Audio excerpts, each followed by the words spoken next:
Testing, testing. 1, 2. Can you guys hear me?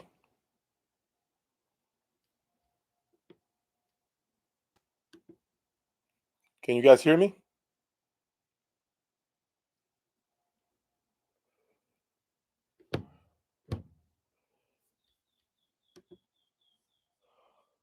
Perfect.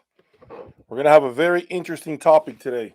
We are going to have a very interesting topic today.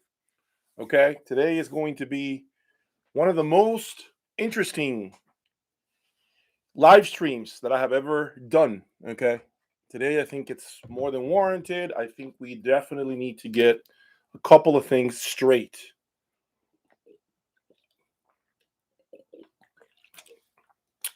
If you are just joining me, hit that like button, please, so that we can call in more people. I want to make sure we have a nice group of people because today I want to talk about this entire situation with Rockport loudspeakers quality control. Can you guys hear me? Am I being clear? I'm using a special mic. Can you guys hear me? Is there any problems with what I'm saying at all? Or can you hear me clear?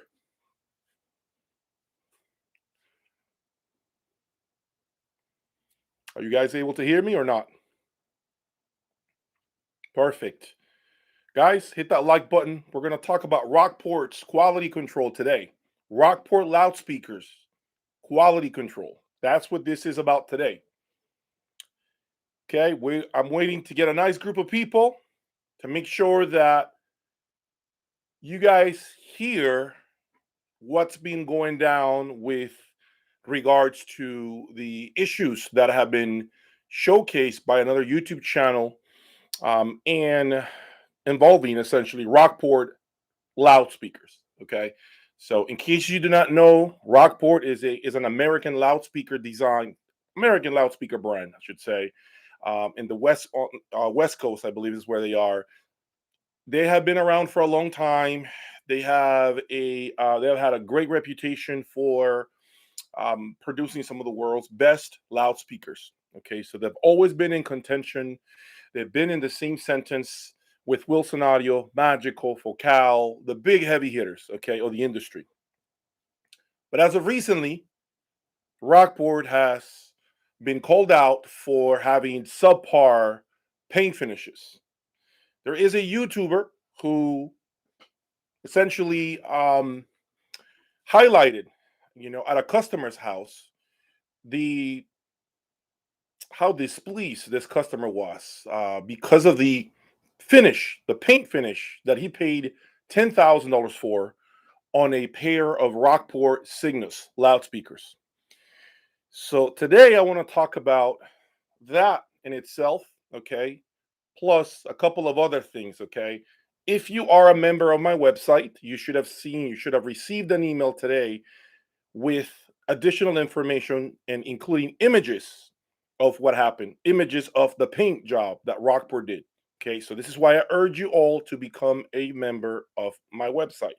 You would have seen images, you would have been in the know as to how bad this paint finish was. Okay, but that's neither here or there. If you want to check out my website, please do so. Become a member. There's a lot of information there. I am always going to share with you guys the small details that cannot be said publicly, things that are unfortunately not good for social media. So I leave that information for those of you who just want to be closer to me and want to be in the know. Okay, so let me get started by first saying that there was a video that released maybe about a week ago, maybe less than that, where a customer was very, very unhappy with the paint finish that he got from Rockport. It was a Ferrari red pair of Rockport loudspeakers, Cygnus.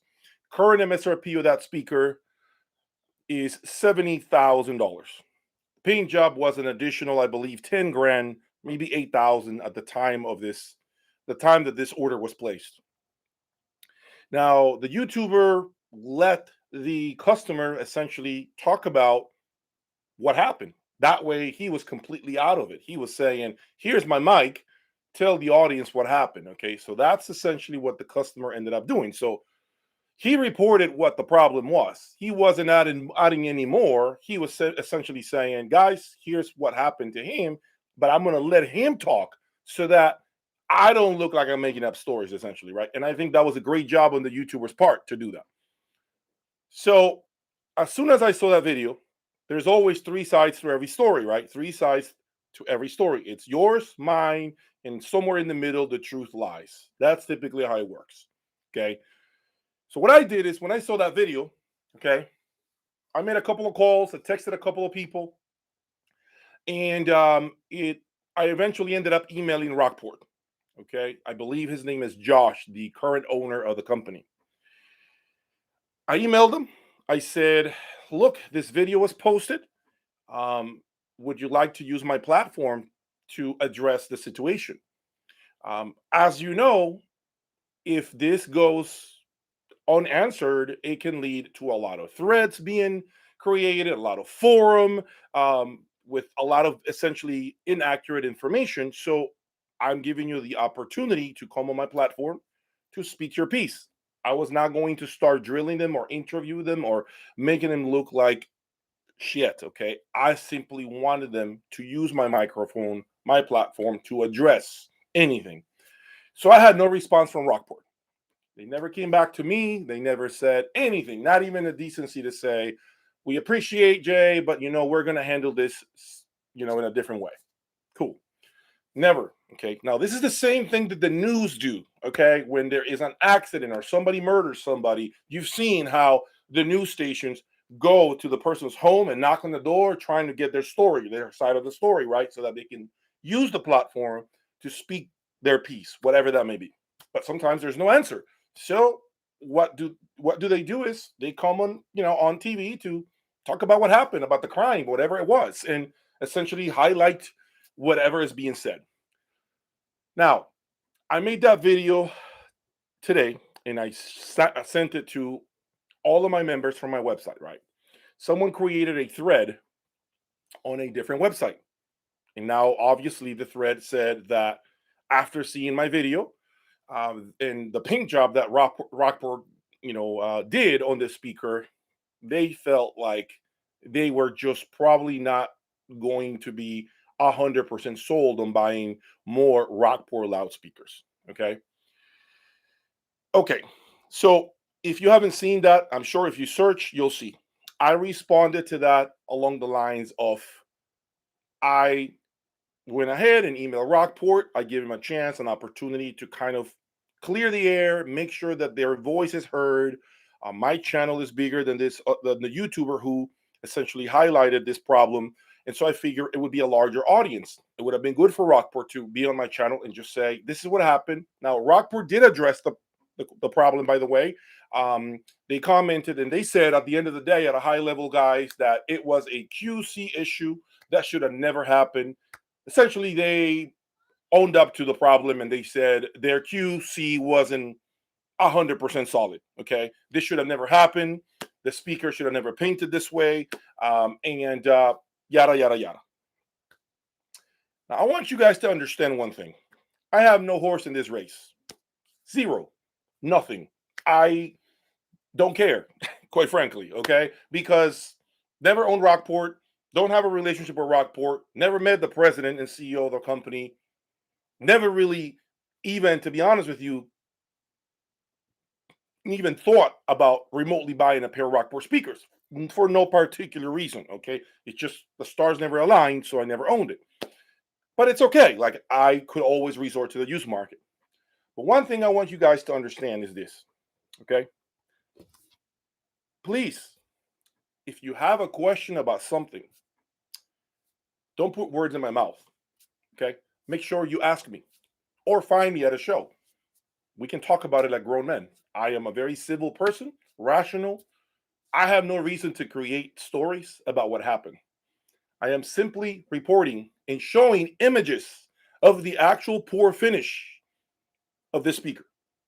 So I'm giving you the evidence of what was done, and I'll leave it up to you all to decide what you want to do with that. Meaning, do you want to buy Rockport speakers or not? That's not my place to tell you what to do.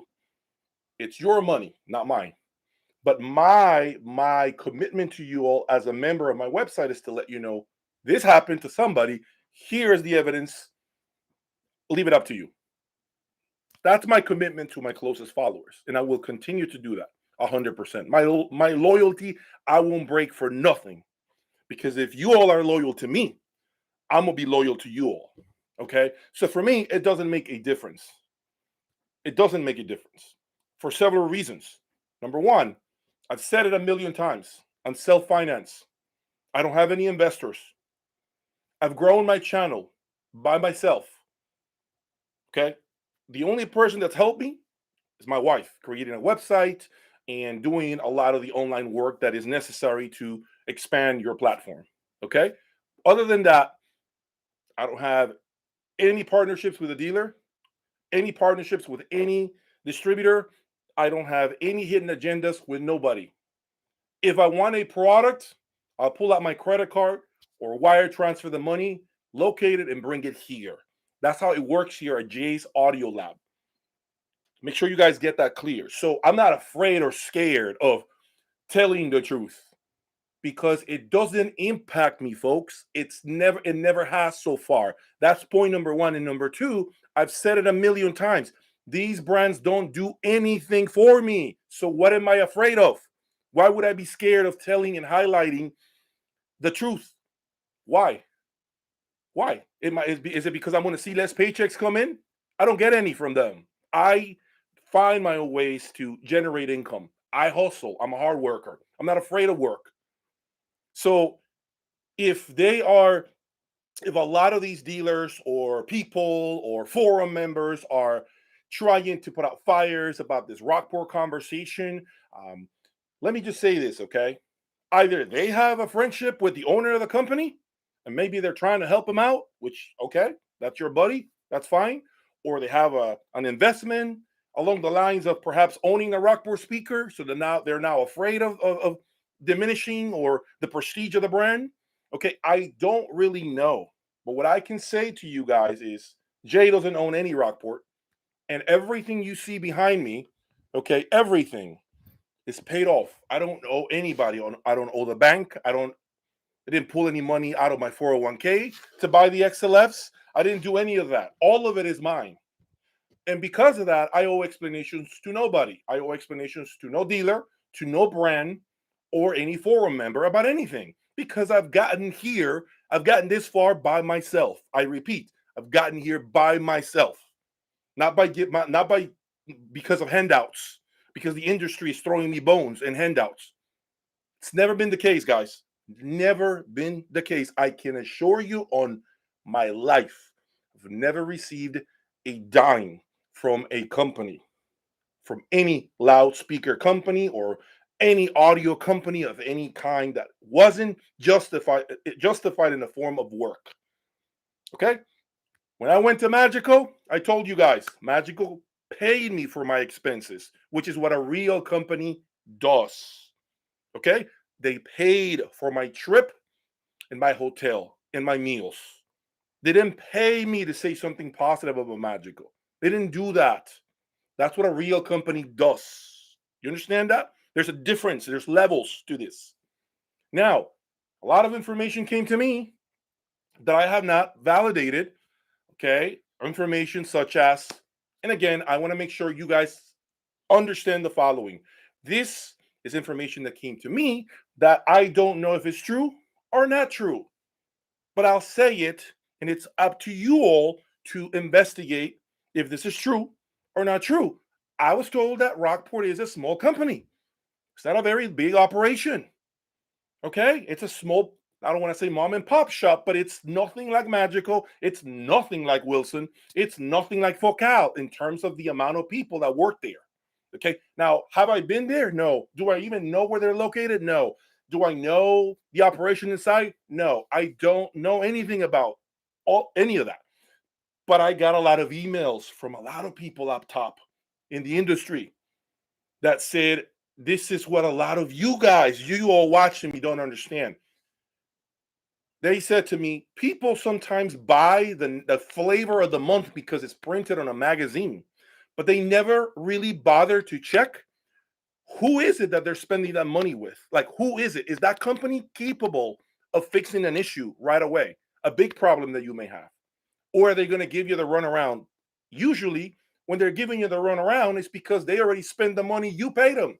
So they have no way of responding to you by either one, swapping out the component and making it right away, which is what should be done. And so a lot of times they're small operations that don't have the funds to react quickly to any potential issues. Now, I'm not saying this is Rockport. Again, this is information that came to me that I have not validated. You all have to do that homework. I'm not going to do that. So essentially, at a high level, what it boils down to is when you're spending 10, 20, 30, 40, 50, $80,000, it better be with a company that has a way of reacting to a problem and making it right, not giving you the runaround, not beating around the bush, not answering your phone calls, hiding behind the tree line out there. That's not what you want. And the truth is, most of us here that are watching me, we don't ever bother to check for that. We don't ever bother to see, who am I spending $100,000 for? Have you ever heard of this company? Yeah, I think so. I mean, they're pretty good speakers, or they're pretty good amplifiers, pretty good speaker cables. They're a nobody. And you're spending a lot of money. Now, again, I will say it again. I am not saying Rockport is a nobody. If you started this video, if you started watching this video, I said it very clearly. They have been a very well-known American company, and they have always been in the same conversation as Wilson and Magic or Focal and the big heavy hitters. Okay. But that said, I know the company was sold to Josh, who is the owner. I know nothing about Josh. All I know is he bought the company. And after that, word that I'm getting is a lot of the infrastructure, the way the company is built internally has changed. That's what I was told. Now, is that the truth? I don't know. I'm sharing that with you all. Okay. And why am I sharing it with you? Because I don't have any money in it. I don't have an investment. I don't lose anything. Zero. It doesn't impact my life. I will roll out of bed tomorrow still and listen to my XVXs and keep playing with 3,500 amplifiers by the end of the year. It doesn't change my flow. It doesn't change my flow. This is why I can be honest. Something that can't be said about a lot of people that are deep in the industry. You understand what I'm saying? So when you look around this story and read, remember, it's a lot of information. Ultimately, you, the end user, is the one who should be doing the homework, making calls to make sure that before you buy the next product, you are buying it from a reputable company and that you are covered in the event of an issue. Right? Because who in their right mind would want to buy an $80,000 speaker or $70,000 speaker with a $10,000 paint job and receive, I mean, you saw the images if you're part of my members only section, okay? I was a terrible paint job. Who would pay $10,000? I could probably get my F350 painted for less than $10,000, folks. So what I'm saying is, those are the things that, really, I just don't have any time for. It just really frustrates me when I see stuff like this. Okay, because at the end of the day, every single day that we roll out of bed, a brand has raised their prices. Every single week, there is a new company that came out with something incredibly pricey. Okay, they're pricing themselves out. But with that comes more responsibility. If you're going to be charging more, you have to have more responsibility. It is absolutely unacceptable to deliver product like what I saw on those images. Okay, one more time, I'm not talking about the sound. This has nothing to do with the sound of the speakers, because I've heard them at shows and they are great sounding speakers. I'll make sure I say that. So please, when you start reading the forums, guys, I want you guys to do yourself a favor. Everyone is going to have an opinion on the forum anywhere. but you are the one who should be doing you should pick up the phone and make calls to get the story straight in the event that you're interested in going in that direction. Stop believing everything you hear on forums. Okay, make sure you get behind a credible source, whoever that may be. It doesn't have to be me. It could be anybody else, any other YouTuber. It's fine. But make sure you are behind a credible source, someone that can say to you, "You're good there. Don't worry. They'll take care of you. You're buy that. It's fine. You're not gonna have anything to worry about. It's a great stuff. It's a great product." That's what you need when you're spending this kind of money. It's ridiculous. These speakers are $350,000. I mean, you don't think I did a lot of homework and research before I bought these things? Of course I did. Do you think I was going to put $350,000 in a no-name brand from Europe? Really? I'm speaking from experience when I say this. I would never do such stupid thing. Never. Okay, you put your money behind brands that are there in the event that something is where to happen, anything can happen, you have support. Okay, that's what you do, because this is a huge investment for a lot of you guys. All right, let me take some questions.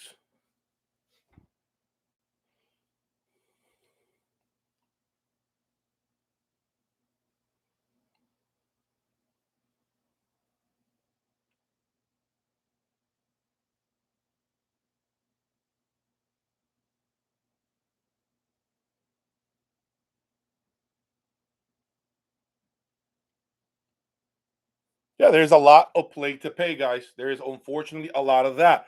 Jay didn't buy the Hi-Fi Bible or the rules and regulation of the Hi-Fi world. I didn't buy that book, and I'm not going to buy it.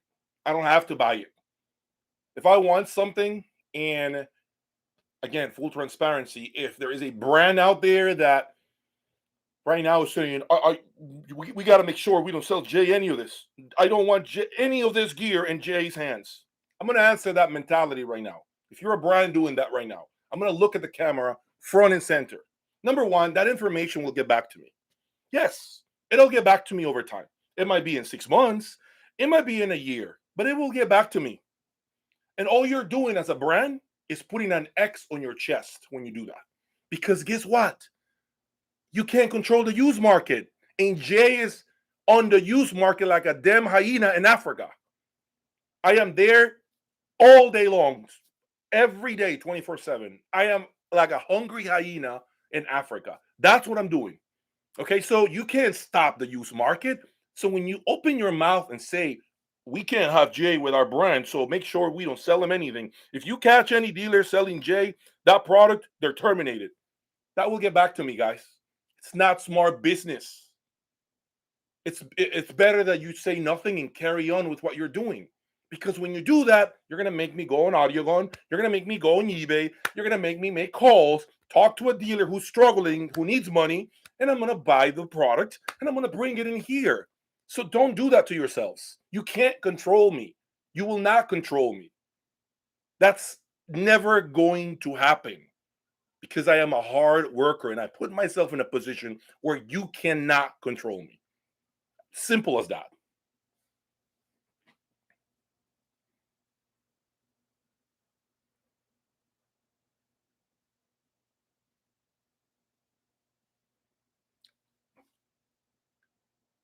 What it boils down to here, guys, and I hate to break the news here.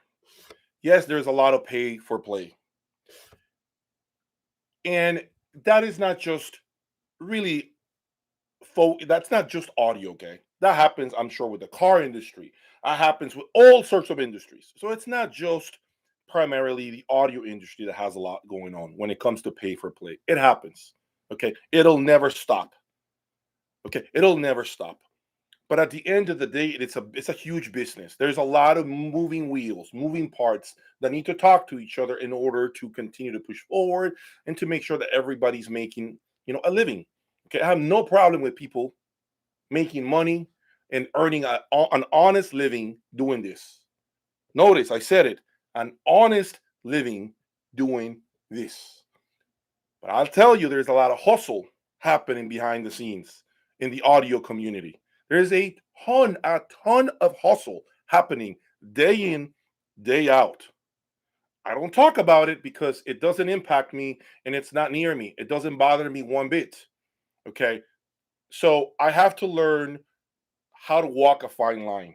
Okay. I don't want to step on anybody's toes, but I sure as hell don't want anybody stepping on mine. I'm a straight shooter. If you want to talk to me like a man, we can have a normal grown up conversation over a drink at any of the shows. I'm not aggressive. I can have a normal conversation, respect your opinion, respect what you have to say, but I want you to respect my journey and what I am doing. That's all I ask. You can hate any brand in the world, and I'm never going to be mad at you for hating it. And let's say it's a brand that I love, because at the end of the day, it is your journey, it is your years, it's how you listen to music. I'm not in your head to know what you like or dislike. So there is no absolutes when it comes to sound. There isn't any. Okay. At the end of the day, you make that money, and all that matters is that you like the way your system sounds. You, not me, not your neighbor, not your wife, not, well, maybe your wife, but no, nobody else. But the person that sits there day in, day out. That's all that matters. That's all that matters. But oftentimes we are trying to get validation from other people in the forums, people that don't even have what you have. Right now, I'm sure there are a lot of people right now in here that are seeking for validation from folks who don't even have the same reference point as they do. And I just don't understand why. Why is that? There's no need for that. If you seek validation, it should be number one from you, and number two, maybe from someone who is at least at the same level as you. Okay. So there is ways that you need to understand how to build a great system. And the entire part of this video, I know it has to do with Rockport, and I want to get sidetracked. Okay.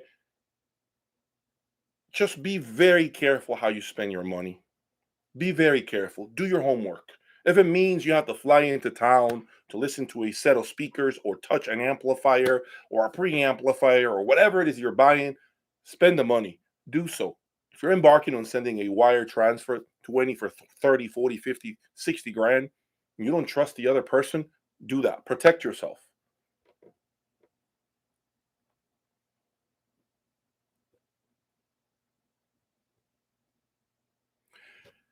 So the QC part is an interesting topic.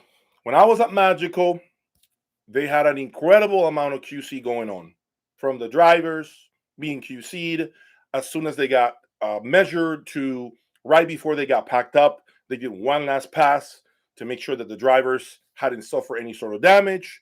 Um, I mean, it's incredible. Okay, what I saw at Magical is still right now one of the best experiences when it comes to loudspeaker design. Okay, now I'm not saying there are not other brands who can definitely show the same level of attention to detail, but that's the only reference point I have is what I saw at Magical. Okay, it was incredible what I saw there. Okay, they're just meticulous about what they do. I'm not going to say they're not. They are. Okay, but when the QC department suffers, unfortunately, it comes back to do what? Bite them in the ass. And that's what happens. It's unfortunate, but that's what happens. And the worst part about this incident is that we are talking about a speaker that is a boatload of money. Now, yes, I understand that this is not necessarily a representation of what the company is about. Totally get it. It could have been one mishap out of hundreds of speakers that have been shipped out. Yes, absolutely. Absolutely. Okay. But to me, when that gets on YouTube and on a social platform, it's not good for business. And what I think is a lot of these brands, which by the way, I know a lot of brands, don't understand the impact that social media can have on their reputation and their brands, which means their livelihood and paychecks. It's so crucial that you all understand, that these brands understand how this is not good for business, especially when you're talking about a speaker that is fresh out of the factory. It should have been handled right on the spot, right away, dealt with. That happened, seal it back up, send it back, no questions asked. There is another situation with a different brand that I'm going to share with you guys that just came to mind. So grab your beverage right now and let me tell you about another situation. A brand that is well known. Now, this is not a loudspeaker brand. This is an electronics like amplifier, preamplifier, DAC brand. Okay, this brand basically there was a customer who ordered a CD player from this brand, right? And CD player gets ordered. Customer tells the dealer, hold on to it. We're traveling the world. I'll pick it up in a month or two. So finally, the customer says, okay, let's get it. He gets the CD player, takes it home, and it wasn't more than an hour before the customer calls the dealer and tells the dealer, hey, so the CD player won't turn on. They started to troubleshoot. Finally, the customer says, let me drive down to your store. I am a retired man, and let's troubleshoot together because nothing's happening. They tried it at the store, dead. Dealer proceeds to email the brand and tells the brand, hey, this doesn't work. Okay, we're going to ship you a new device. And then he's like, no, ship it to the customer. I am out of town on vacation. Can you please drop ship it? Which is another big conversation. In case you guys do not know, the whole drop shipping is a big problem in the industry. I'll get into that on a different video, okay? A lot of brands do not want to do the drop shipping, okay? And there's many reasons why I can understand that should not be done, but this was a special situation. The customer received the product, it was damaged on arrival. Company says we're going to ship you a new product, right? Then 2 months later, the brand calls the dealer. 2 months later, not even a week later, 2 months later, 3 months later, and proceeds to tell the dealer, your customer blew up the CD player. What do you mean? Your customer plugged in the RCA cables into the outlet and it blew up the CD player. It's like, my customer, he is a 60-year-old retired man. Who would think of using an RCA or unbalanced cable into the back of the CD player and plug it into the outlet? Who would think of that, right? Well, I'm telling you what my tech is telling me, and so they started going into a big argument. Dealer and the brand, the manufacturer. Long story short, they severed that relationship completely, and they couldn't come to terms. So that happened to another well-known brand, by the way, well-known brand that has deep pockets, that was giving the dealer a hard time over something that should have been like, you know what? It can happen. We can't win them all.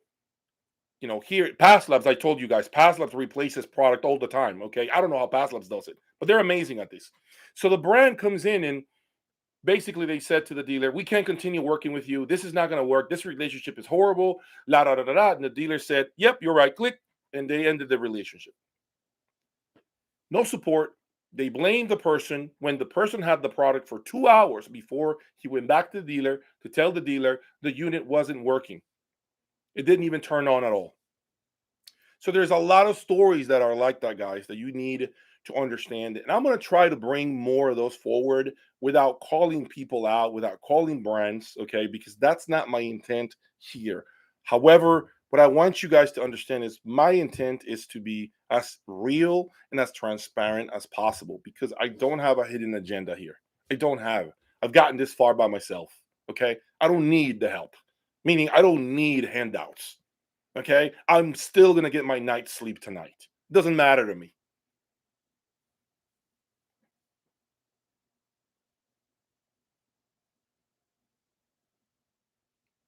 Another thing, speaking of finishes, I want to say this, which I addressed on this video on my website. I strongly recommend against upgraded finishes.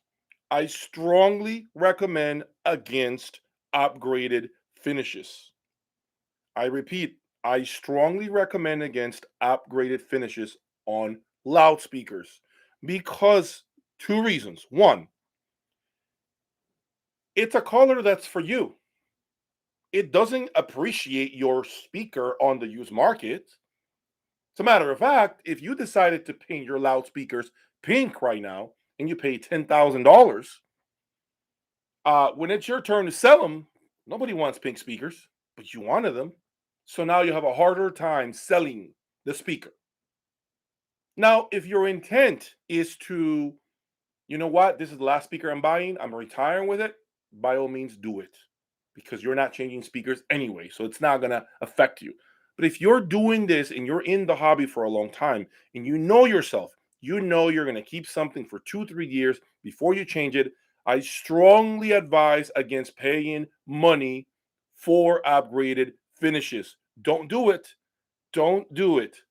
Okay? Now, if it's in the used market, take advantage of it, because now that person, he's not going to get his money out.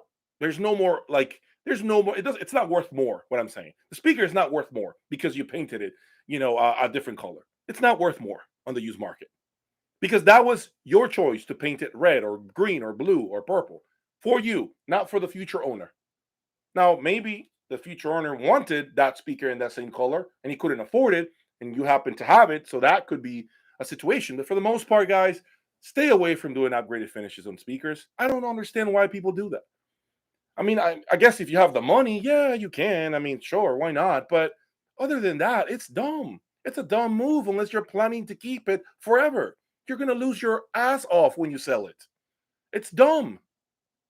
Stop doing upgraded finishes. It's ridiculous. I keep saying this over and over and over again.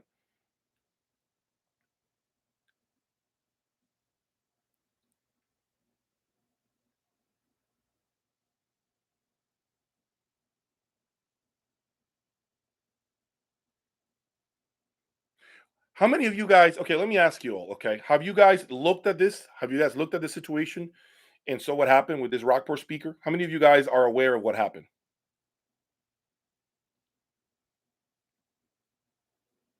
Let me see what the section is saying. Okay. Guys, can you hit the like button, please, so we can get more people here?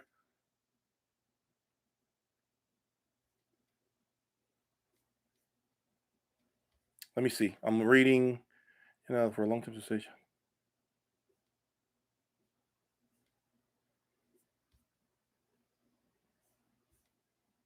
Yeah, it's dumb, guys. Do not buy upgraded finishes on speakers. Maybe on cars, it's different. Speakers, don't do that.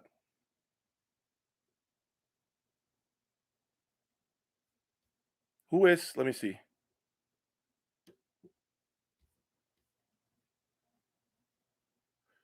No, it's so okay. So that's what I'm saying. Bubbles, swirl marks. You guys heard the story. Again, this is not, I don't have a horse in the race. I don't have a dog in the fight. It doesn't make a difference to me. But what I wanted to say to you all is, please understand, I don't have any compensation coming from telling you all the truth. Okay? It doesn't make a difference to me. It doesn't. As a matter of fact, those news, if I'm being honest, can I be honest about something? I knew about that speaker and its problems. The two speakers, Orion, because by the way, in case you didn't know, newsflash, it was two speakers. It was a Signals in red, and it was also a Orion in red. Now you know it. See, you didn't know that.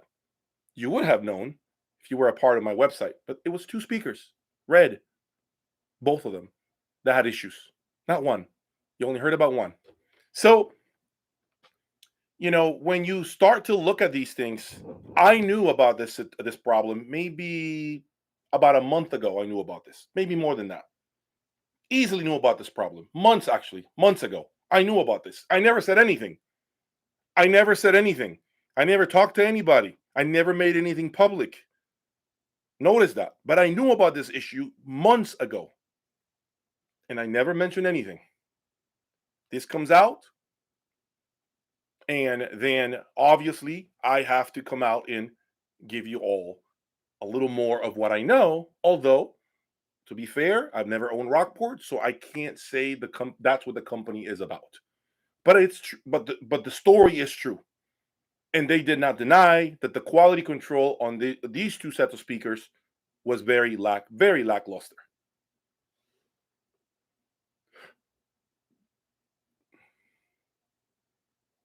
Another thing is The fact that Rockport doesn't use, they're not like, they don't paint speakers in-house. This is something you guys don't understand. Rockport does not paint, to my knowledge, they do not paint their own speakers. They send them elsewhere to get painted. Magical does the same thing. Magical does not paint their own speakers. They're very open about that. But they have a great relationship with the paint shop that does all their speakers. Apparently, Rockport may have had bad luck with their painter, whoever that is. They are probably not doing a great job, and it's costing them money now.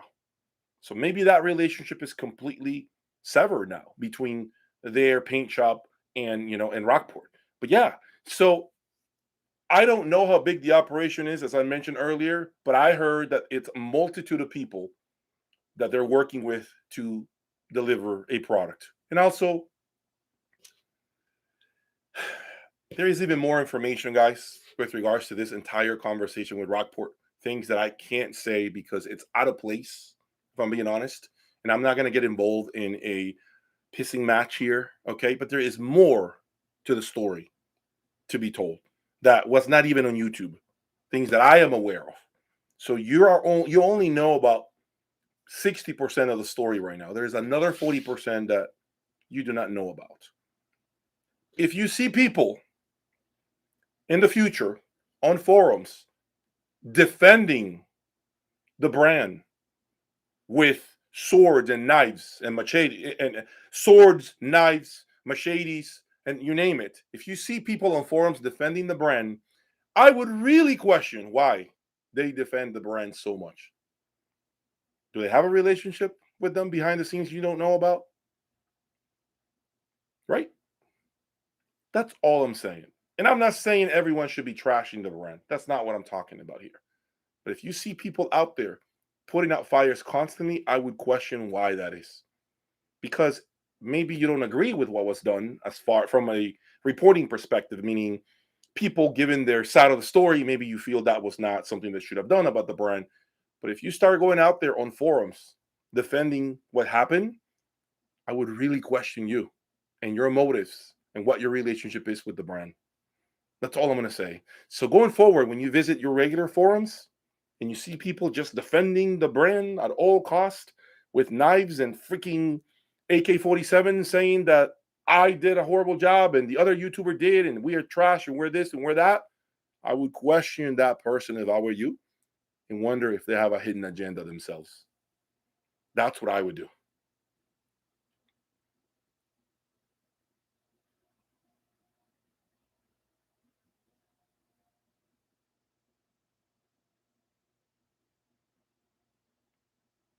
I don't know. I mean, I wonder why the company was sold. Remember, Rockport was sold years ago. Now, I don't know how long ago that was, but Rockport was sold many years ago. Okay. And Josh right now is the new owner. Okay. I don't know why that was. Maybe the person, decided to retire. But all I heard from multiple sources is the company does not run the same way it once did. That's all I heard. Is it true? I don't know. I'm just sharing that with you guys that it's not running the same way that it once did. Okay. I'm wondering why is it that they haven't had a factory tour? Okay. Why haven't they had a factory tour? Wilson Audio did. Magical did. I'm sure if Focal wanted to, they would do. I have no way. I mean, I'm not even going to bring Focal in this conversation because we know Focal has deep pockets. Okay. We know Focal is loaded with money. So I wonder why haven't we seen a Rockport factory tour to see what they're running, what they're doing? Why haven't we? What's the fear? Huh? I don't know. Can you guys ask yourselves why hasn't that been done?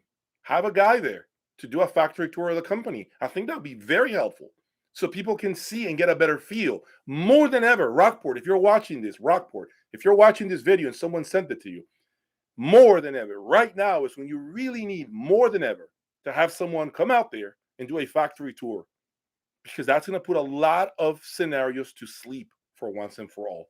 More than ever, you should grab a YouTuber. It doesn't have to be me. It doesn't have to be the other guy. It could be whoever you want. But more than ever, right now, you need to get somebody in your facility right away so you can show how you build your products. You need to. I'm telling you, my advice to you, Rockport, 100%. My advice to you is grab whatever YouTuber you have a good relationship with or reviewer. It doesn't matter. And you need to quickly have somebody there to do a factory tour so that all this noise ends. Now, don't do it 18 months later when you've had a chance to fix whatever you may have going on, right? I'm saying right now, next week, have somebody flown, pay their expenses, fly him into town quickly and show what you have there. Show your CNC machines. Show, all the personnel you have. Show the different stations and how you build product. This is what you need to do. And I repeat, the sooner the better. The longer you take to do a factory tour, Rockport, the worse, the worse it is going to look on you, because now it looks like you're giving yourself time to fix whatever issues you may have internally and make it look good to put on a show for whoever's coming in to do the review or the factory tour. Okay, if you right now are quickly to respond by flying somebody in right away, anybody you want, it makes us feel better about you, because now we can see there's no way they got CNC machines in a week's time. There's no way the operation looks legit. There's no way they put all those shelves in this warehouse in a week's time, right? It'll look legit. But if the longer you wait, the more suspect, okay, it looks. The optics are not better the longer you wait to have a factory tour done. And I'm not asking to go. I'm saying you can, whoever you want, you got to have eyes right away. Right away, because this is not good for you. This is not good for you.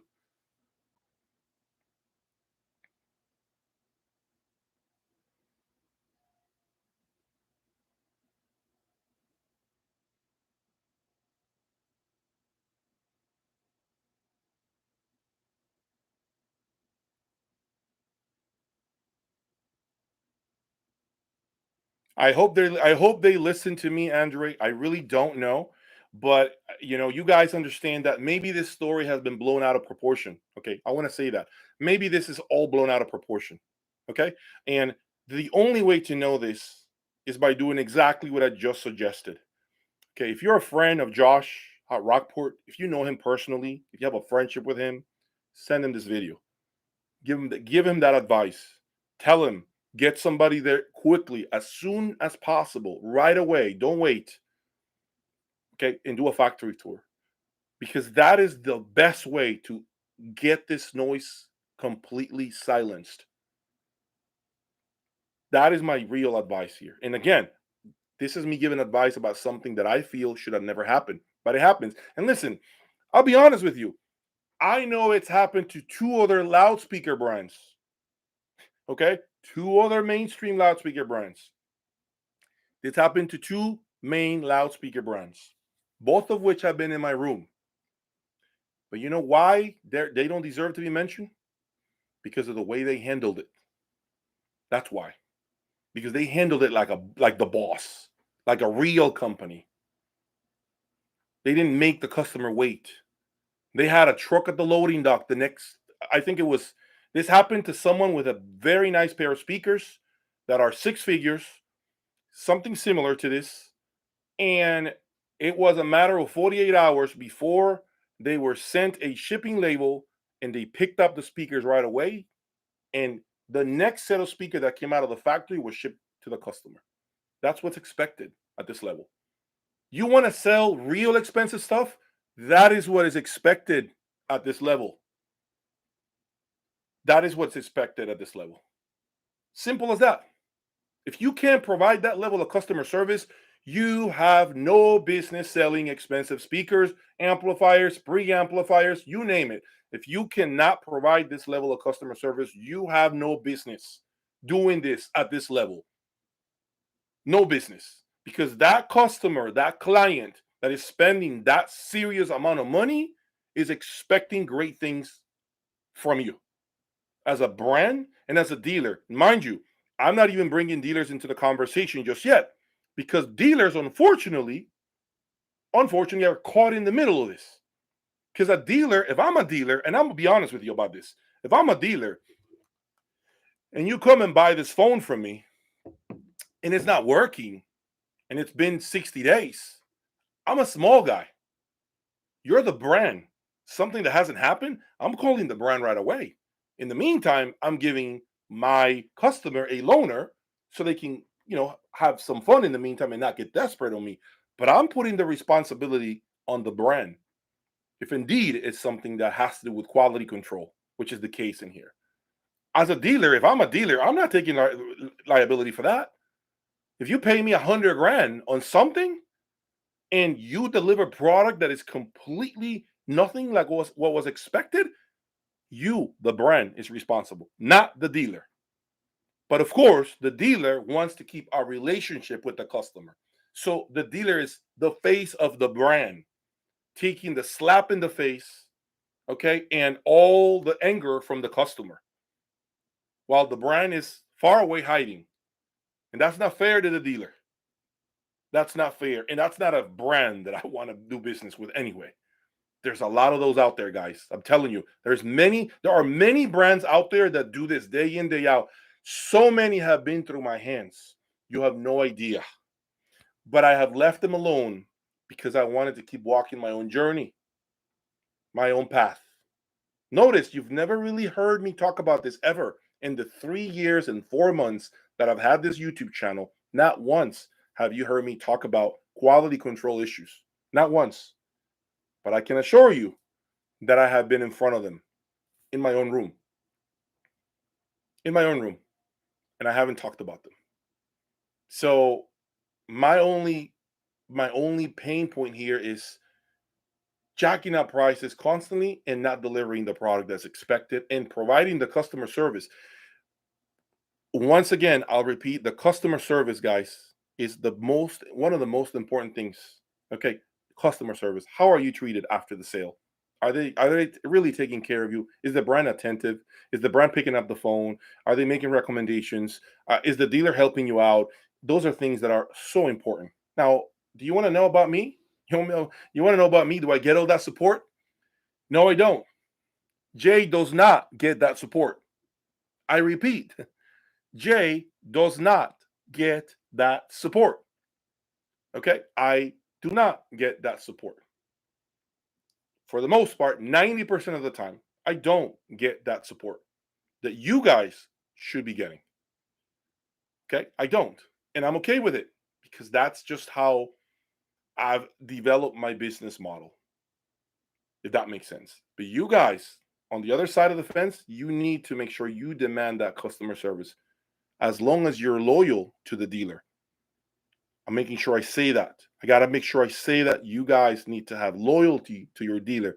The dealers that are taking care of you, the dealers that don't leave you hanging, the dealers that are there to give you a replacement product or a loaner while yours gets fixed. It is so important that you are very loyal to your dealers. I 100% believe in that. Now, am I loyal to my dealers? I'll be honest with you. I don't call them dealers oftentimes because we have a relationship that is more like, you have a product I want, and let's talk about the finances. Let's talk about the money involved. Once we agree on a number, money's on its way to you, and I'm picking up the product. It's very robotic. Does that make sense? Very robotic. That's really how it works with what I do. It's not a normal relationship with dealers. So that's why I'm saying you guys deserve that extra mile, that treatment from dealers. You do, because you don't do what I do every day, 24/7. 24/7. Yesterday I finally had a day in which I was not in the room at all. I enjoyed time with my wife and my daughter. I was very happy. Didn't even listen to music or nothing. And I was very happy to do so. Okay, because sometimes we need a break. But at the same time, Monday, I got to get back on the horse and ride, shoot content really late at night. Most of my content is recorded really late at night. Okay, so that you guys are entertained by me. Do you guys have any questions? Any questions at all?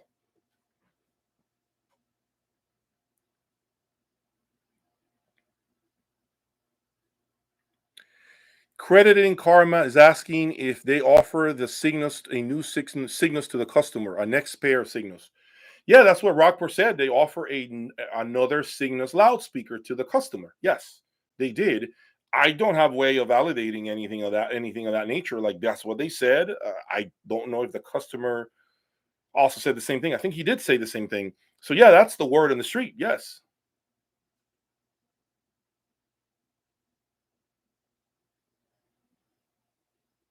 Let me see. What questions do you guys have for me before we wrap this up?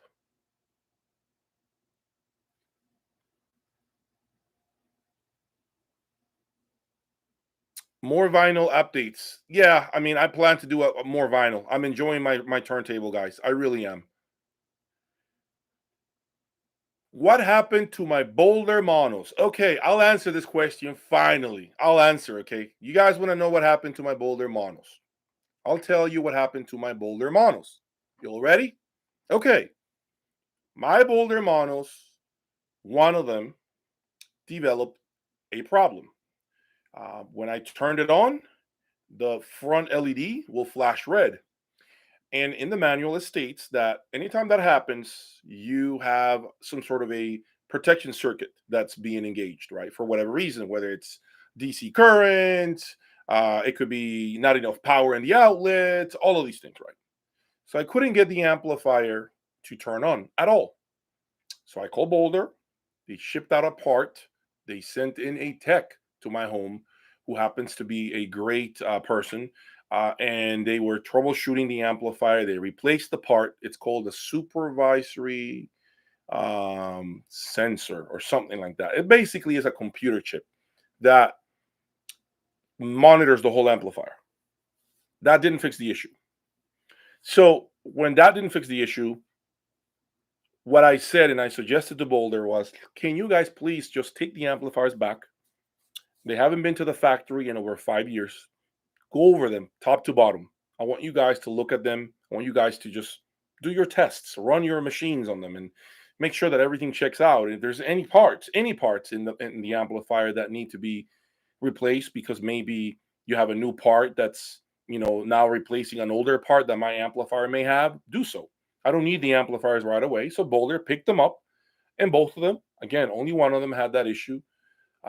Are have arrived at the factory, and Boulder calls me to say the amplifiers don't have an issue here. So I told them leave them on all night, let them run all night long. Finally, they called me back and they said it had to do with the circuitry. Basically, the protection circuit on the amplifier failed. So it was not letting the amplifier turn on. So right now, the amplifiers are there, getting worked on as far as getting those two parts replaced. And I want them there so they can look at a couple of things that are happening with the back of the amplifier where um, one of the binding posts, I think I may have over tightened something. And so I told them, can you replace the binding post? So they're going to replace the binding posts for me, put brand new binding posts, and then the amplifier should be making a comeback by the end of I would say of the month, maybe 2 weeks from now. You'll see the boulders come in here. They're not going anywhere. Okay, they're not going anywhere. The boulder amps will be back. We'll get to hear them. Griffin Apex hopefully will make an appearance at some point. It's available to me now. Anytime I want to go and pick it up, I can pick up a Griffin Apex. So that's available to me. The stereo version, I must say, the stereo version. Okay. I am also interested on, perhaps bringing CH Precision the Sirius 10 amplifier, the stereo one, the two chassis one. That's something that's on my mind as well. So I really, really do not know if which way I'm going to go with this speaker. Be honest with you, it's just it's not hard to drive it with just about anything. It really sounds great even with low wattage. You don't need like a ton of power, but yes, with more power, you're going to hear a lot more of what it can do, a lot more.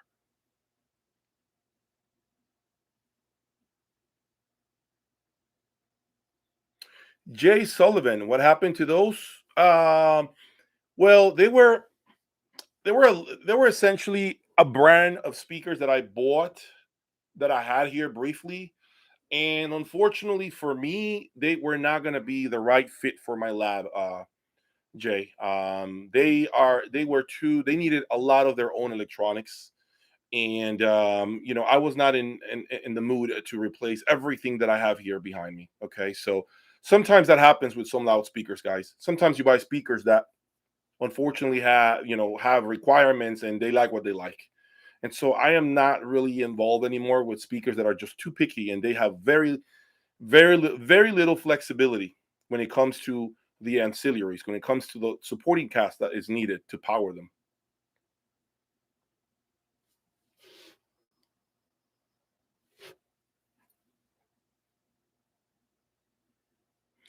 JNC. I still would love to bring the Sim Audio Triple Eights. I was thinking just yesterday about the triple audio Sim Audio monos. I would love to have those monos in here. I would freaking love to bring the Sim Audio Triple Eights in here. That's one amplifier, to be honest with you, that makes me want. Um, I would say that's actually in my head the one amplifier that I want to bring the most, even more than a Griffin Apex. I will tell you that.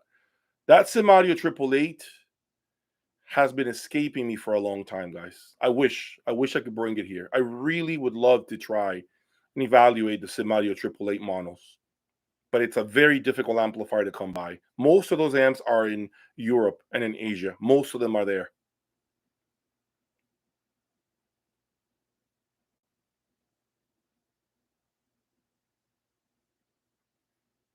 The Fine Audio is a great speaker, guys. I almost bought the big Fine Audios that were 38 grand. I think this is their flagship speaker. That was a great speaker, guys. The Fine Audio speaker. I have nothing bad to say about it. It's a really cool feeling. The only thing I would say is that speaker is not meant to be played loudly. Okay, it's not a speaker that's going to bring down the house. It's not meant for that. Okay, it's not going to have the slam and the dynamics of a Wilsonati or a Magical. Okay, that's got to do with that driver. The moment you put a lot of power and you push the pedal to the metal, you can easily overdrive that speaker. So it's a good speaker. It's very efficient, but it isn't a speaker again that you will throw big house parties with and jam out. It's not that speaker. It's not. What speakers do I use for home theater? I use some Martin Logan in walls all around. My whole room has in walls.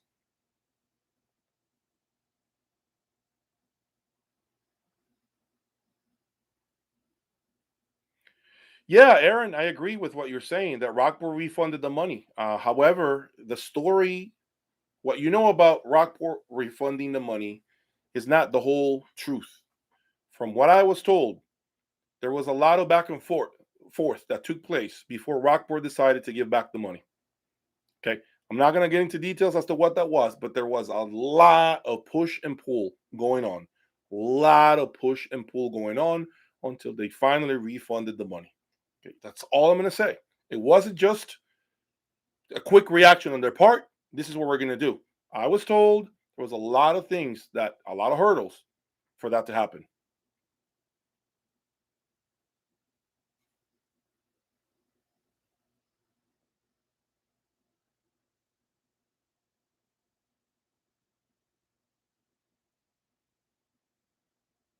Why don't I use a CD transport on my DAC? Good question. I don't have a lot of CDs to be honest. I rather just download music, DSD files, and play them than to embark on buying CDs. If I'm being honest with you, that's really the reason. I rather just download high resolution music and do that. It's just more convenient for me. I don't want to start getting up and changing records. I already do that with my turntable, so I just don't want to embark on that. That's the truth.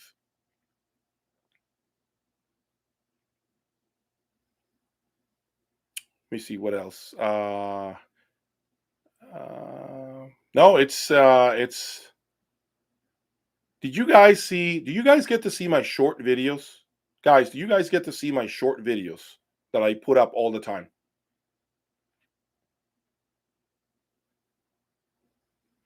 Okay. So, if in case you do not know what those are, they're 60 seconds or less videos, okay? That's all YouTube allows you to do. 60 seconds or less. And what I do there, okay, is essentially um give you something different that's not on the channel. For instance, I play music that I probably would never play on my channel for a length, like for 4 or 5 minutes. So That's what I do there. I have fun with YouTube Shorts. I don't have a format. It's a way of me doing something quick that doesn't take a lot of work, that keeps you guys engaged. That maybe I take requests and play whatever music you guys want me to play through the speaker so you can hear it. I want to have fun with YouTube Shorts. That's what YouTube Shorts are for, okay? Just to enjoy myself with you guys, have fun with you all. I just did a turntable versus digital not long ago, okay? And my turntable, is definitely the more musical one. It's definitely the more engaging one. It's definitely the more romantic, sweeter. It's got more noise, but I like the harmonics. I like the noise that's, embedded in the music, believe it or not. I hate to say that, but I do find it like feels as if the noise makes the music feel more three-dimensional at times.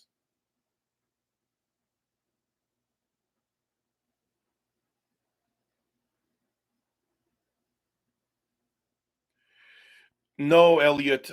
Did anyone speak to both Rockport and the dealer involved? No, Elliot. Nobody spoke to them, Elliot. To my knowledge, Rockport has not decided to give anyone any kind of like response, other than what they wrote right on the YouTube channel. So I don't think Rockport has decided to be front and center. And I emailed them and I told them that's a mistake on their part.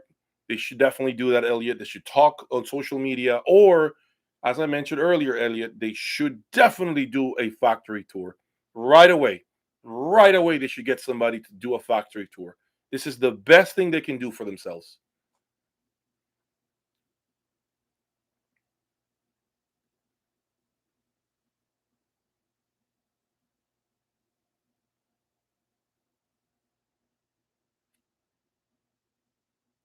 Yeah, like I said, Paul, I've always heard great things about the sound. This has nothing to do with Rockport's sound quality and the performance of the speaker. Absolutely nothing to do with that. Zero. This has to do with what just happened. The QC department, quality control, whoever they utilize, whoever is that resource that painted those speakers, they need to fire it quickly. They need to figure out a way to clean up their image. This is not a great look for them. That's all I'm saying. And I'm sorry that we are mostly interested on plane crashes, not plane landings. And so the reality is we do not count how many good plane landings we see every day. We count how many plane crashes exist, right? That's unfortunate. And then really this is what's happening to them. So it's in on their best interest to hurry up and get somebody in the factory to do a factory tour and show all the equipment, all the resources, the beginning, stages of how do they design a speaker until it's completed. Maybe even show us how is it that they put together the exoskeleton of the Lyra or the Orion. Who knows? This is important. This is something they need to do right away, guys. Right away, Rockport needs that.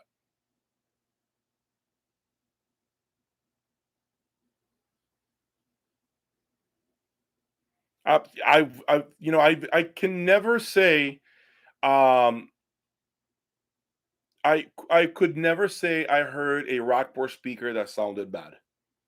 I just don't think I've heard a Rockport speaker that sounded bad. I really have never heard a Rockport speaker that made me run out of the room. I don't remember that ever happening. So that tells you that they do build a quality product, but man, this is unfortunate what just happened to them.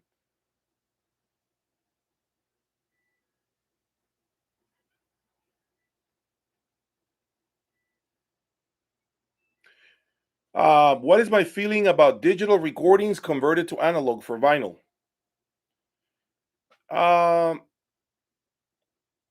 I've never really. No, you know what? I've really never experienced that. Digital recordings converted to analog. Never experienced that. I've experienced analog recordings converted to digital, not the other way around. Kevin, I have considered the reel to reel format in my lab. I actually had that maybe about 3, 4 months ago. Oz from Let There Be Sound was here with his reel to reel, and it was incredible, absolutely incredible. But there's a lot of tinkering, man, a lot of tinkering that I saw. But it definitely sounded phenomenal. I am not gonna lie to you. I couldn't believe how good it sounded.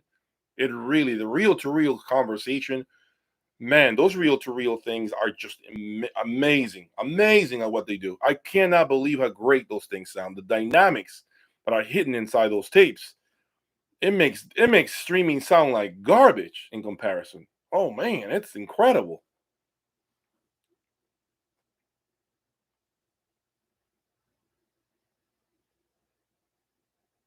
Okay.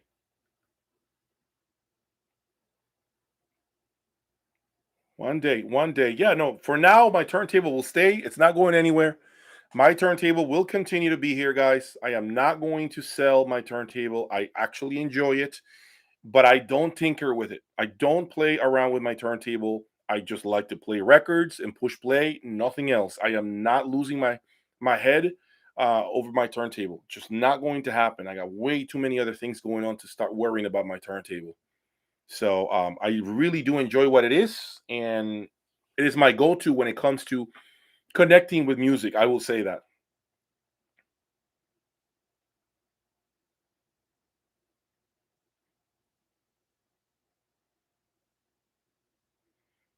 The one thing I wanted to say about music, guys, since we're in the topic of music topic right now, I gotta say something to you guys. Okay, I have to be real honest about one thing.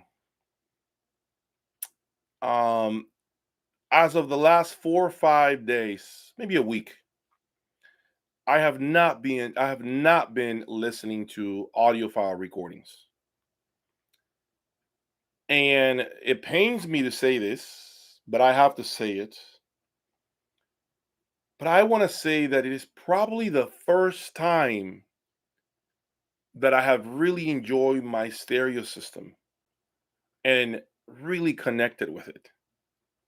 And it just dawned on me if maybe what we're doing to ourselves is forcing ourselves to listen to music that we don't bond with.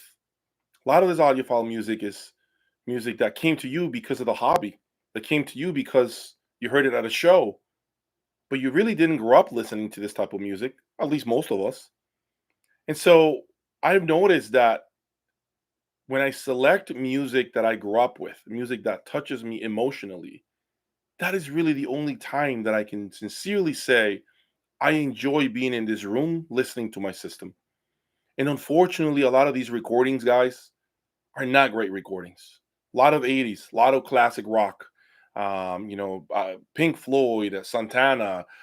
You've heard him on my shorts, YouTube shorts. And it is really, really, really sad to say that anytime I listen to audiophile recordings, nowadays my listening sessions are just a lot shorter than ever before. If you hit me with Leonard Cohen, if you hit me with Tin Pan Alley, if you hit me with Diana Krall, I know that I have to take off this hat and put another hat on. I go from enjoying it to now becoming a reviewer and turning on a couple of switches in my head, and now it feels like work. There hasn't been any enjoyment for me from this hobby, and a lot of it has to do with the music I'm playing. I will be honest with you.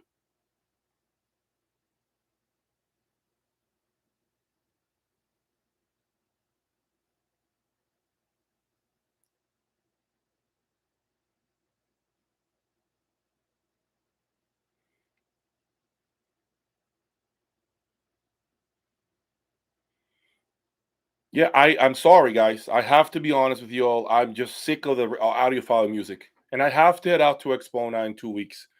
I have to listen to audiophile music. I do. Okay, I do because those are the reviewing tools. But folks, you know, today Sunday, I have to come clean with you guys. I don't really enjoy it. I don't really. I mean, it makes an impression of me as far as like how good the system can sound. It makes an impression as far as like the performance and the capabilities and what's possible with my system, right? Yes, but for my soul, for my heart, it's just boring. I almost feel like I want to leave the room after 30, 40 minutes. Next track, next track, next track. And I realized over the last week or so that If I play music that I grew up with, 90s music, 80 music, 80s, 90s, 2000, rock, pop, R&B, rock, whatever it is, I feel like that's when I want to sit down and pour myself a drink. That's when I want to enjoy and just not worry about nothing. That's when the cable in front of me doesn't matter. That's when that expensive power cord in the corner doesn't mean anything to me. That's when my body leaves the room, if that makes sense. And so, an advice or a message to many of you is to realize that if you're building a system to listen to audiophile music and only audiophile music, you're going to be quite disappointed, in my opinion. You are really going to be quite disappointed, and you're going to end up probably selling everything at some point and moving on to do something else with your life. It's just, and I think analog, in my opinion, makes a better case to keep you glued to the chair than digital does. To me, analog, because it has this sense of like this old school feeling to it. When you hear it, that it reminds you of when your grandmother was playing vinyl in the living room and you were a little boy or a girl. It reminds you of when your father was playing music in the 80s with a turntable. So I think that's what analog has going for it. Analog never gives me the sense that I'm wearing a hat and I'm evaluating the system. I feel like after 2, 3 minutes, I stop doing that when I play vinyl.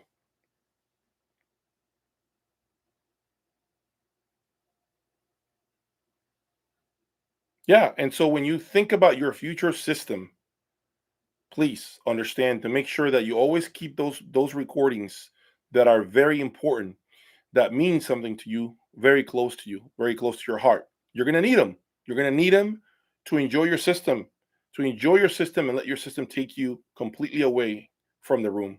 You're going to need them. And that's what I'm working on lately. I'm working on bringing a lot more recordings that I enjoy, recordings that are special to me, from my childhood. That's what I'm doing now. I'm collecting more music from that era. Don't want to keep listening to, the typical music that you hear on my channel. I just don't want to. But when I have to display a product, when I want you guys to take a listen at anything that I have going on, I am forced to do so. Okay, because those recordings are the recordings that are going to allow us to really see the potential hidden in a lot of these products, unfortunately. So they have to be very well recorded songs. Okay, but when I don't care for that, I could tell you this right now, very special to me, actually a secret, right? I was listening to, yes, I'll say it, Guns N' Roses. I was listening to Cindy Lauper. I was listening to what's the name of this other group? I think his name is Xander. What's the name of that song, Over the Top? Have you guys seen that movie with Sylvester Stallone, Over the Top? That's the soundtrack of Sylvester of that movie. That music. I don't know what it is. That's the type of music that really engages me. Okay. Van Halen. That music right there is the type of music that just, makes me happy. It makes me tap my feet. It makes me feel alive. It makes me feel like life is good. I'm enjoying the moment. I'm healthy. Count your blessings. Be happy. Like, that's the type of music that fills me up.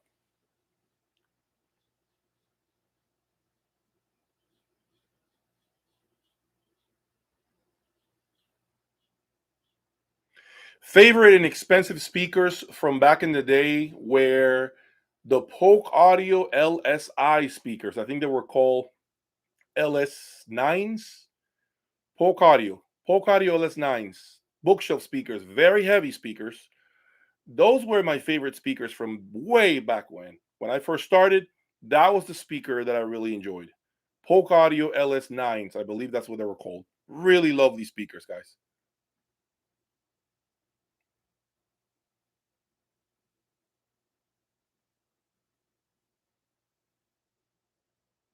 Yeah, look, early Chicago. Look what I was listening to.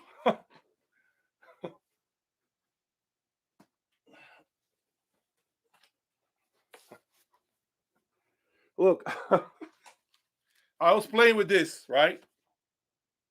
I was playing with this. You guys saw it. Okay. So I'll play with that.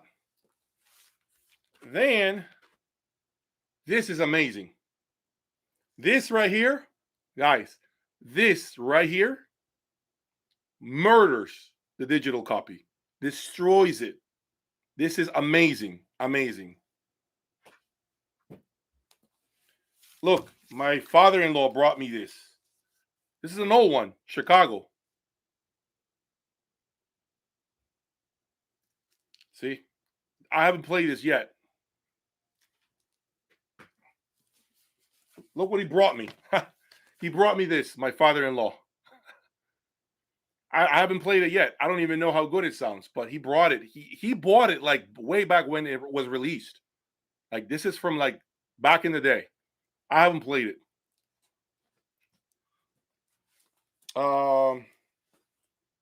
This one, I don't know who this is. I think he brought me this. Do you any of you know this? I don't know this.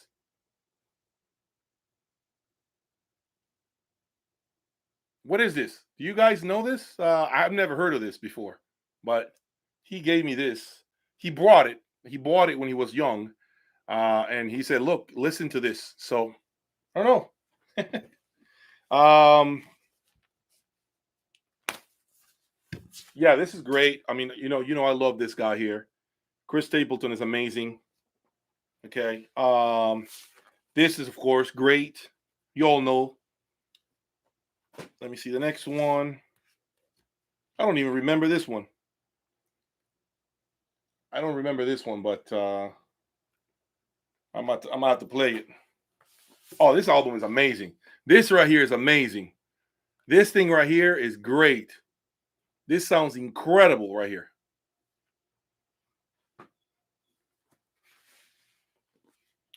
This one, what's this? I don't even know I have this one here. I didn't even know I had this. I had no clue that I had this in here. No clue. Amazing album, of course. Amazing, amazing, amazing album. Oh, look, he gave me this. My father-in-law gave me this. Haven't even opened it.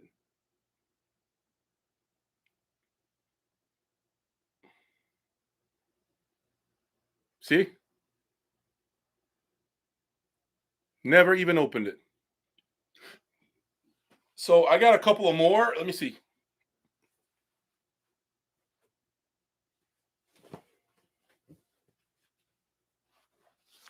Let me see. I got this one. I don't know if you guys heard this one. This one.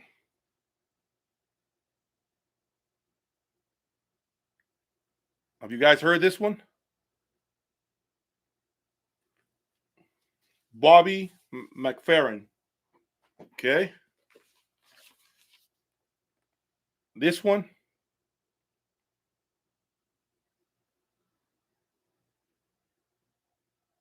There you go. This one is phenomenal here. I gotta tell you, this is great right here. See this? This is amazing stuff right here. This is what I jam to right here. This right here. This makes me feel great. See, this is an example of an album that makes me feel happy about being alive today. Makes me feel happy about, waking up every morning. It gives me a positive outlook in life. This right here. That's what I'm talking about.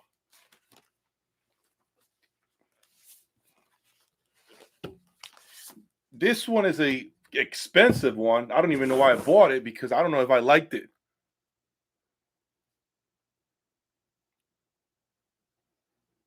See?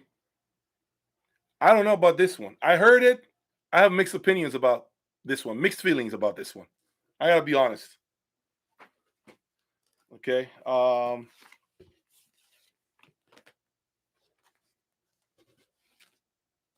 don't even know how this one got here.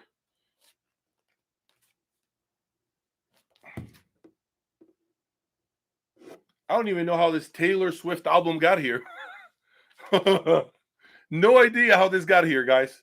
I swear to you, Taylor Swift. I have no clue how it got in here. I don't remember buying this at all, but it's here.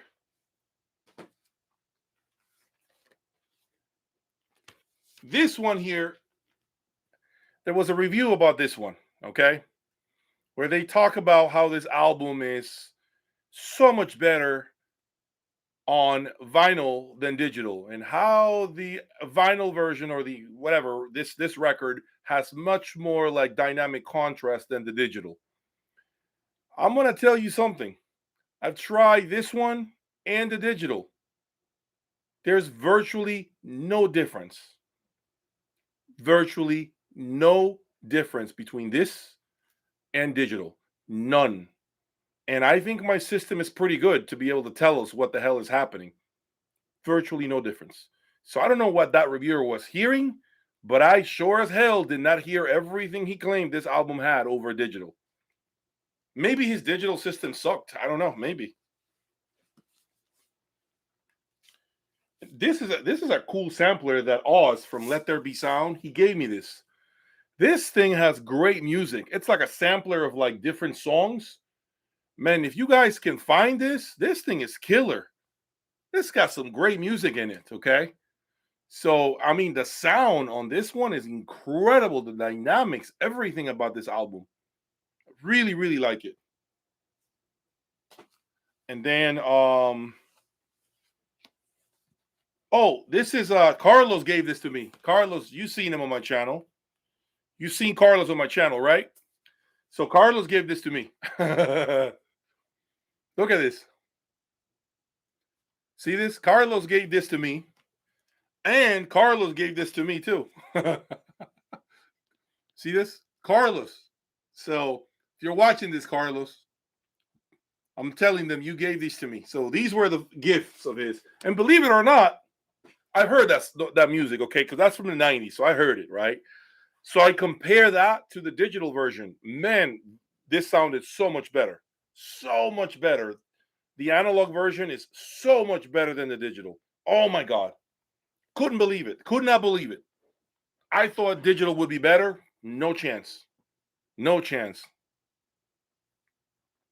Oh, okay, interesting. Yeah, that's why Outcast sounds awesome on. Oh my God.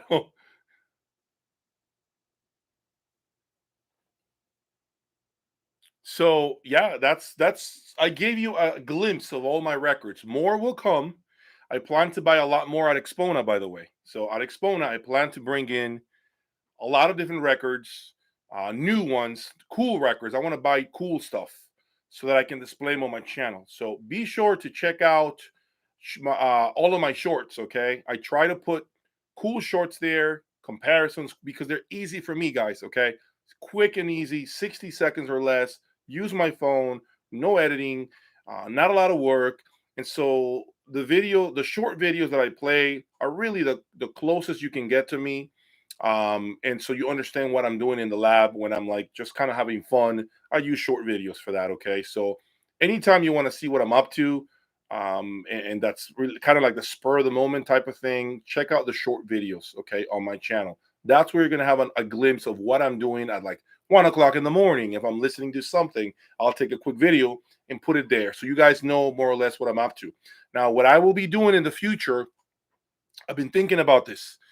I will do a live stream, and I'll have Oz and maybe Carlos in here, and we're gonna be doing a comparison live on my channel, live. Kronos turntable versus my MSB Select 2. And we're going to select approximately 10 records. Okay. They have a lot of records too.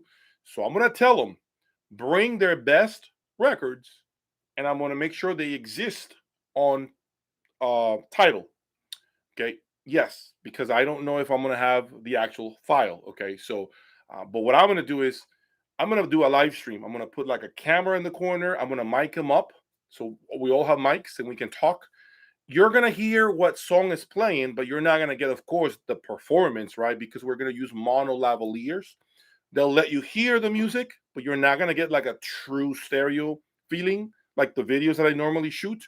And we're gonna talk about the vinyl right when it's playing and digital, and we're gonna give you guys live our impressions as to which one is the better one. We're gonna vote on a sheet of paper and be like number one or number two, number one or number two, and at the end, I'm gonna collect the papers and I'm gonna add them up and figure out which one really won based on the records that we selected.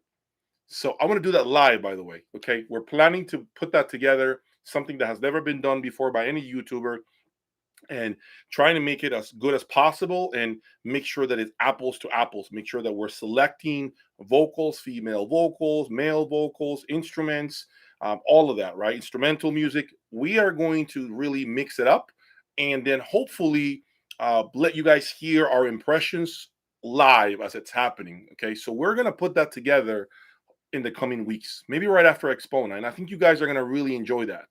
That would be awesome, right? To let through the XVXs for you guys to hear digital and analog quickly on the fly, A and B comparison, and then write on a piece of paper who's who and who's winning and who's not winning.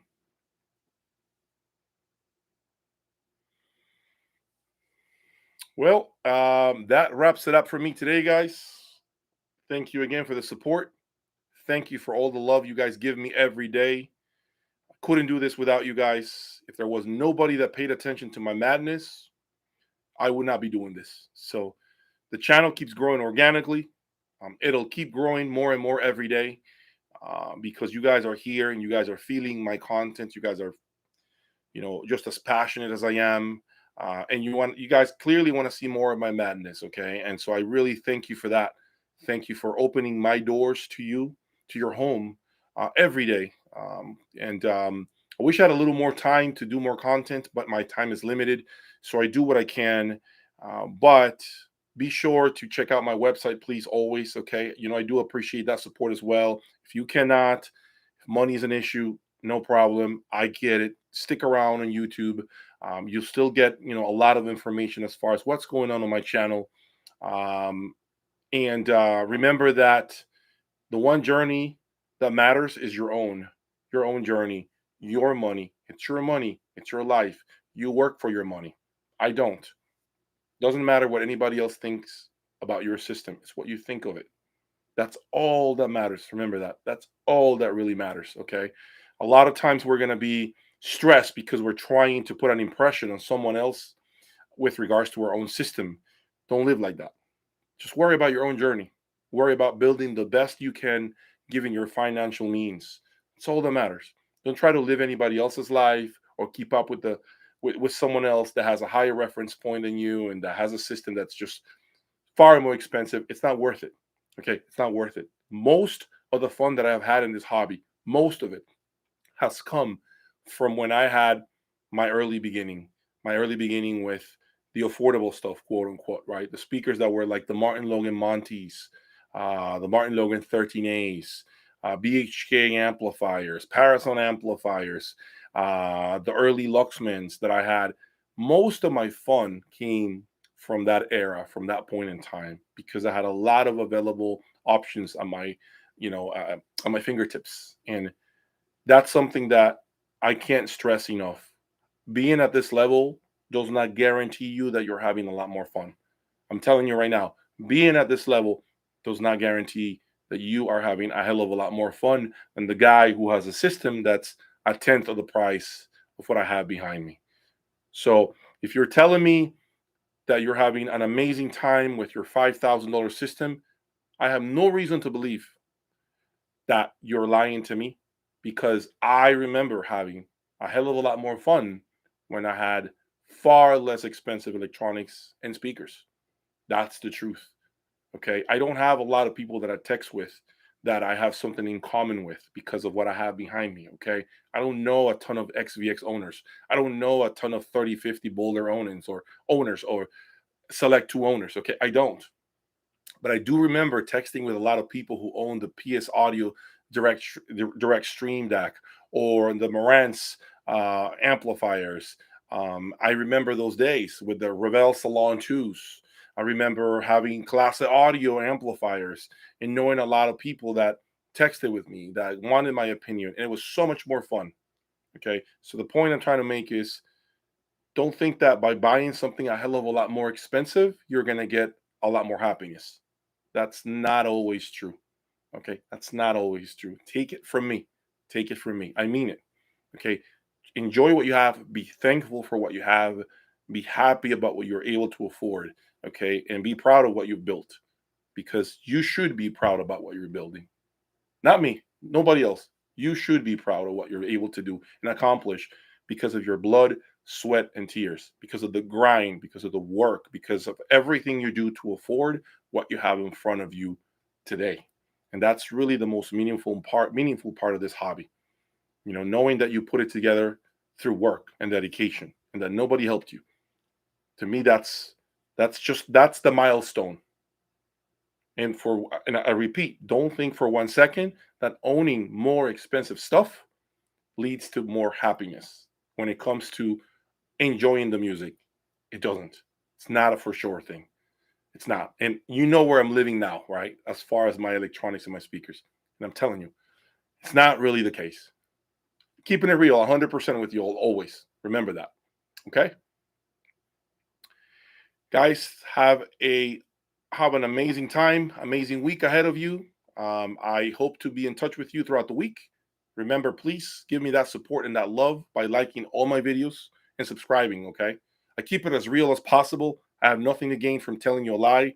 I will never be dishonest with you, because at the end of the day, I don't want to be known as the guy who lies and who's hiding behind a computer, unable to see people in person because I have been dishonest about something. I don't live life like that. I'm very transparent, and you're always going to get nothing but the truth from me.